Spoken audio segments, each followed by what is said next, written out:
Assalamualaikum warahmatullahi wabarakatuh. Selamat siang rekan-rekan mahasiswa sekalian dimanapun Anda berada.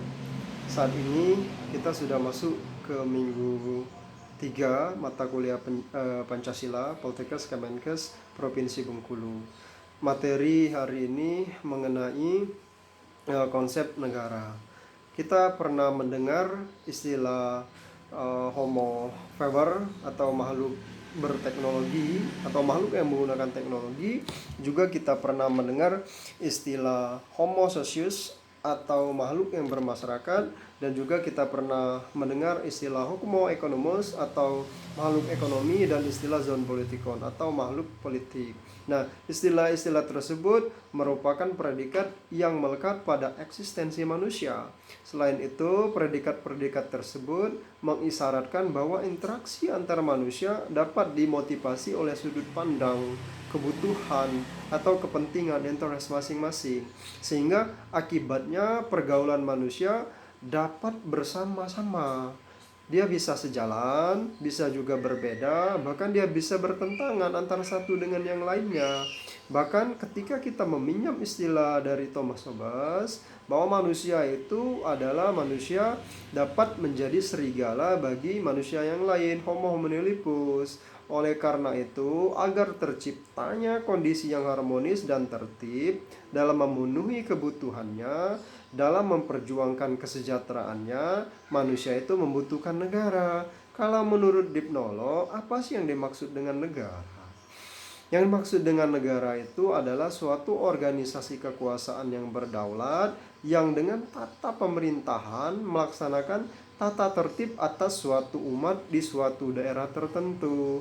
Nah, lebih lanjut, Dipnolo sendiri mengemukakan beberapa definisi yang dalam ini sebenarnya di PowerPoint itu ada, saya bisa tampilkan sketch gambar mengenai pengertian negara. Menurut Dipnolo juga, dia menyimpulkan ada 3 unsur menjadi syarat mutlak bagi adanya negara. Yang pertama itu unsur tempat atau daerah, wilayah atau teritori ya. Yang kedua adanya unsur manusia atau umat, bisa juga masyarakat, rakyat atau bangsa.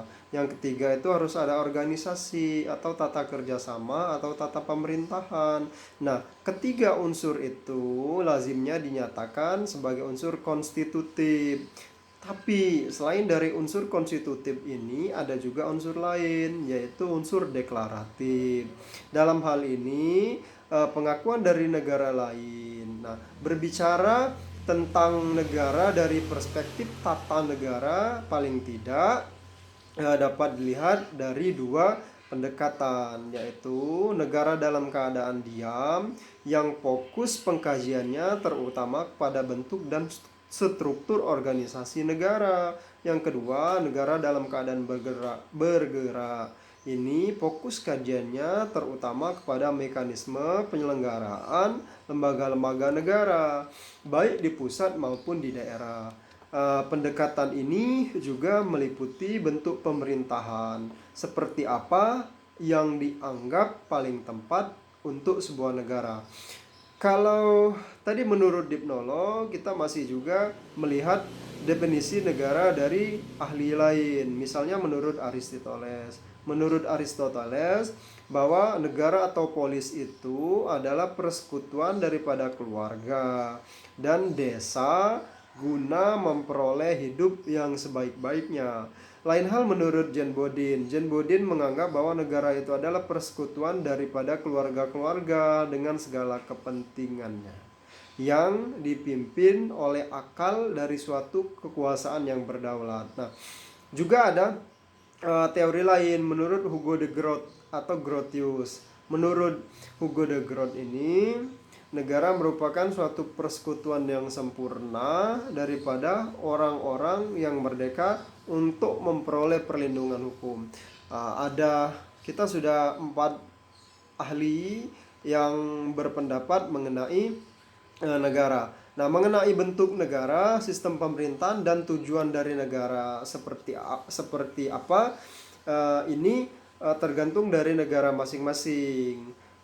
ketika kita berbicara mengenai negara Indonesia, Indonesia itu tujuannya tercantum di dalam Pancasila di alinea keempat. Nah, konsekuensi Pancasila sebagai dasar negara bagi negara Republik Indonesia itu akibatnya negara Indonesia itu merupakan negara yang berketuhanan, negara yang berkemanusiaan, dan negara yang berkeadilan, negara yang berpermusawaratan.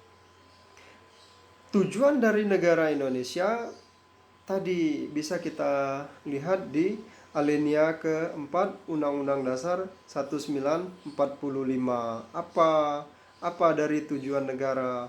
Saya minta kepada semua rekan-rekan mahasiswa sekalian untuk mencatat, untuk membuat argumen di kolom komentar. Apa sih tujuan dari bangsa Indonesia dibentuk? Tadi kita sudah berbicara mengenai kenapa orang butuh negara.